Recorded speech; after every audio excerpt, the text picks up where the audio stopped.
there's also the other school of thought, which is sometimes you do need to sit back a bit to not deal with things in the emotion. Because when we make it too much of an emotional decision, that can then be a reactive, and that can cause us to make a mistake. And if you take that game of football again, you may, you're in the emotion, you go too quick, or you don't just pause just that moment that you need to pause. And I think I've used this concept with you before, but when you go to a water park and you're going down the flumes, and sometimes you'll get in the very large water parks, there might be somewhere there's a holding pool. And then you've got the choice of 2 routes or 3 routes that you might want to go down from that holding pool. And sometimes it's not bad when you've got these 3 routes to take. It's not a bad thing sometimes to just pull over to the side and watch others fly past you for a moment before you take the breath and decide which one you're going to go down. So you're still dealing with that in the now, but you're taking that moment just to pause and take a breath to say, okay, well, I've got 3 decisions here. I've got 3 opportunities here. I've got to make one. Let me just take a breath and now go for it. So it depends though. If I'm there and it's 1, 2, 3, when it comes to a business decision, I can take a breath and say, okay, let's see, what have other people done before? Which route have they taken? And just to be a little bit cautious. Risk taking, but still a bit cautious. When it comes to the personal side, now I make very emotional decisions. Mm-hmm. I take things very personally. Mm-hmm. I try not to, but I can't help it. The thing is, I like hard. I love and I love hard. And sometimes I blur lines where they shouldn't be blurred. But once I have somebody here, I have them there. Mm-hmm. But once they disappoint, or I don't know what word to use, I put people there. So the higher you put people on that, but the longer the fall, wasn't it? The further they have to fall. Absolutely. And yeah, I get quite emotional about things. I lead with emotion, and I don't want to, I don't like to, and my usual response to things is to just withdraw myself and just walk away. I'm a good walk-awayer. Yeah, I'm good at, I call it cutting off the bleeding arm. I'm good at cutting off the bleeding arm, but I've got quite a long fuse. That's like my brother, yeah. My so fuse is not as long as yours. No, because I hurt quite deeply. Yeah, I just think, no, it's how I protect myself. Mm-hmm. And that comes from, history of all sorts of things that happen to us, and, and it's that moving on from the past to create the now again that's quite a good energy to instill in ourselves. So there are times when I might get that feeling of, that gut reaction, and it will be because of something that had happened in the past.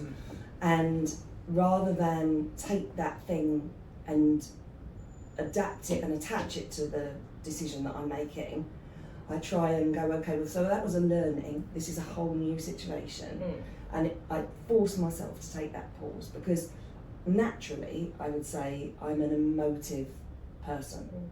And so I work very hard to pull back a little bit from the emotion, to take that breath, so that the email that I send out like a keyboard warrior, that if I were to let it go the first time, doesn't go like that. It's pulled back, assessed, reassessed, be assessed, until it gets to the diluted 10th time. I hit send. I hit send. It's how I feel right now. I hit send, and it makes me feel better, because I think I've got it out there. I hit send. I'm not gonna go. Well, business situation, yes, you walk away, etc. But there's some things that you think, come on now. But what you're saying is quite right. However, when you when you said, okay, I'm not gonna bring my baggage to this relationship, I'm just gonna flip it out, start afresh, and then you get burnt again. And you go into another one, you think, right, I'm not gonna take that baggage with me. And the same thing happens. You start to ask yourself, where's the mirror? I think it's actually me. Well, the truth is, partly it will always be I suppose, us. yeah. So, you know, we go back to the art of possibility and the board game theory. You know, you're playing a board game, and Benjamin Zander, when a situation happens like that, Benjamin or Rosamond would say, how did that get on the board that I'm playing on? And the moment you ask that question of how did that get on the board that I'm playing on, that immediately puts you in a position of taking some Karen, but responsibility. it was on the board. And the game was going just fine. It was on the board, and then something suddenly happens.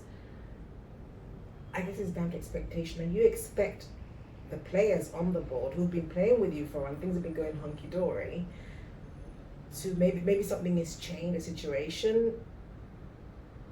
You're expecting that they'll be maybe happy for you, and it's like the complete opposite. And you think, well, they've been on the board. Not how did they get there, they've been on there. A situation has happened, and then the game has completely changed. But if we take that from a responsibility perspective, that's then us assuming what the other person wants or should feel or should think or whatever.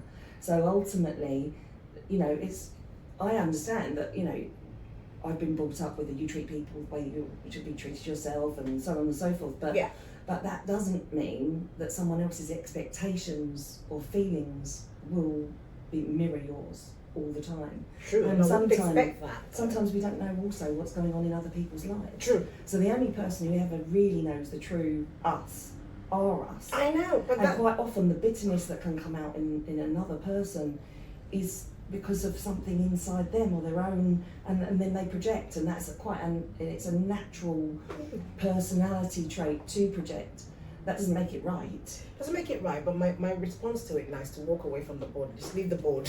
Leave that board. Leave the board and say, bye, see, rightfully or something, I think it's wrong to do that, because sometimes people say you want to kind of sit down and understand why and have a conversation and I just walk away.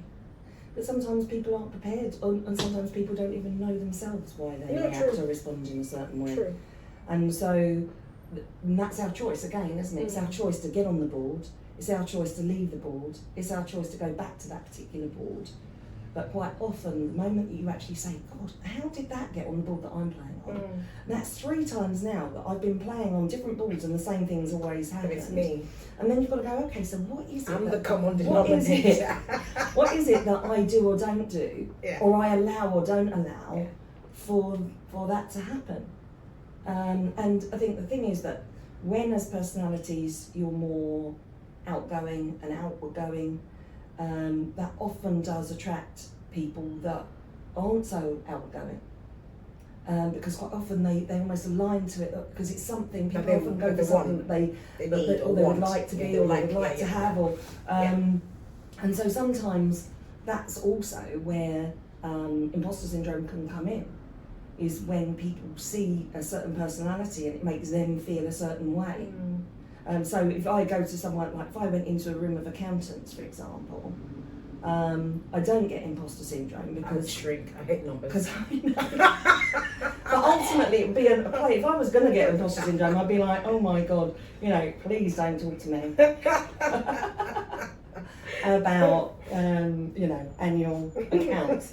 And interestingly, you know, I can look at a set of accounts. I have no idea how my brain's got there. I can see whether there's something, we talked about this again earlier on, about figures where we can see immediately something's wrong, and yet someone says, no, it's definitely right, and I'm querying it. I'm not the accountant, but I can see in the figures. Because for me, I'm seeing patterns, and I'm seeing the non-typical mathematical part, I guess. So there are all different like levels of personality types. And it was interesting because one of the women's groups, you know, I've got this little really nice master group at the moment. 22. Yeah, the 22, the BSD 22. And one of the wonderful women put on Myers-Briggs. That's what you were doing. Yeah. Yes. And I said, oh gosh, I've not done that for a while. I wonder if I'm still the same. So it's quite interesting to see all the personalities. For years. Yeah, it's nice to do these things now and then. Wow. Last time I was a sales rep years ago. I can't remember now. So do you still think you're the same, or Yeah. did you come out as the same? Yeah, no, I still came out as the same. That's interesting. I have to do that again actually and see what I come out as, because I still have my sheet from years and years ago. Now, I also like Belbin. Belbin I really like. I think it's very simple, straightforward, very clear as to It's all about personality types as well. Okay, about personality types. And it was interesting because in one corporate environment, when I was first Belbined, I came out as, because they picked the two core as your sort of fundamental, I came out as 80% shaper and 20% completer finisher. And the only other person in 30,000 people that came out with those two at the core were myself and the commercial director. Oh, wow. Which was really interesting because they said that usually you don't get somebody shaping, you have somebody else sweeping up behind them. Then interestingly, 10 years on, again in corporate, in a marketing department, I was re-Belbined and came out 50-50, exactly the same core too, but 50-50. And then I found out there was only one other completer finisher in the whole of the marketing department. Oh, wow.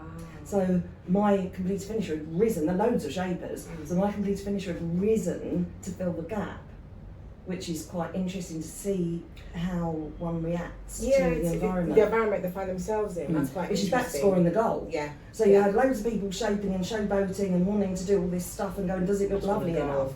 And I'm, do you want to lose £50 million of sales? We don't get this all out for the weekend. Yeah. And I think, when I've done these things, I've always come out as kind of a foot in multiple camps, which is why I can wear multiple hats quite comfortably and quite easily. It drives me crazy, but I think I actually enjoy wearing those hats. Even if I complain about it, I do enjoy it, and that's just a personality type that I am. But I also know that there's a part of me that, I guess, being out there, I wouldn't. Do you think I'm an extrovert or introvert? Oh, I think you're an extrovert. Really? Yeah. Okay. Yeah. That's interesting, because that's what I want to project. Yeah, I would definitely take you as an extrovert. I'm going to ask David what he thinks I am. Because although out there, there's a part of me that likes my safe haven, my home. I just run back in there and hibernate in there, 'cause that's where I feel most comfortable. I think, well, it would be interesting to see how you read when it, if you do it, you should redo your Myers-Briggs, but I will do. You don't have any problem going into a room of 1,000 people, standing up, talking to them, or having a conversation with I'm anybody petrified there. doing it. Absolutely petrified doing it. What, the actual, not going in and just talking to people? But just standing there and... So many people, even the extroverts, because it's that adrenaline thing that we all get. But even, when I spoke at the British Embassy in Athens last year, it was really interesting because I spent a lot of time preparing and the whole of the morning in my room going through it and just re-centering myself. And it's probably the least nervous I've ever been, but the most rehearsed and the most... Yes, is that because you prepared? And also giving myself that complete downtime and, a really nice, clear head in advance. So that I wasn't rushing from something straight onto a stage or to a microphone, which I think worked really well. I find when I'm off the cuff, I'm better than when I've rehearsed. I guess again it's down to your expectation, because I feel if I've rehearsed enough, I can free flow it and be more off and make it look more off the cuff. Well, I can imagine you free flowing. I can imagine you rehearsing, but it's not scripted. No. It's just giving yourself a structure, knowing the flow of what you want to say, as opposed to the specifics of what. Yeah, I'm with you on that one. Absolutely. Yeah. Because I think it then doesn't throw you so much. When it's scripted, you're kind of thrown, oh gosh, I missed that. And so it kind of, I remember years ago when I was in the sixth form at school, so that was a long time ago, we were doing My Fair Lady, and I did the direction. Oh, Dr. Doolittle. Oh, no. Dr. Doolittle. Is that what you did?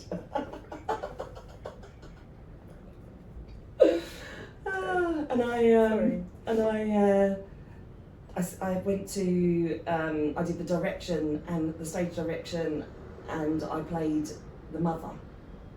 Whose mother? The mother, as in Henry's mother. Oh, Henry's mum. Okay, Yeah. sorry. Yeah, yeah. And there was one point where Henry went completely blank, and because he'd missed 3 lines, I didn't have my cue. So I then had to wrap in what he should have said in order to be able for my bit to make sense. Right. So, no, I mean, when I came off stage, everyone was saying to me, what on earth was that? And I said, Henry missed 3 lines. If I'd just come out with my line, it would have It made makes sense. a blindest bit of sense, yeah. So I had to literally off the cuff think about how am I going to wrap that in, and came up with this whole Did it work? new narrative. It did, yeah, fortunately. But I think everybody around me was thinking, where on earth has all this come from? Because seemingly no one else had noticed that he dropped his 3 lines, and how critical that one line would have been for me to create. Will they have noticed if you just carried on? If I'd just come out with the line that I'd come out with, which just wouldn't have made sense. Sometimes it's us No, but noticing it was that referring to us to something that hadn't even been mentioned. Right, okay. So yeah, so it's being in that ability, having that ability, feeling confident enough, I think, to free flow. Okay, so being in the here and now, living in the now, not procrastinating and just getting on with it, but at the same time having the structure and giving yourself the permission to free flow. Mm-hmm. Oh my God, Karen, that's a lot. It's only as much as you give it. You are what you speak. And speaking something into existence. You know, so if you say, actually, I can do this, I'm going to do it this way, I'm planning to do it like this, I'm going to spend this time regrouping, positioning myself, preparing for it, you get the confidence and you run.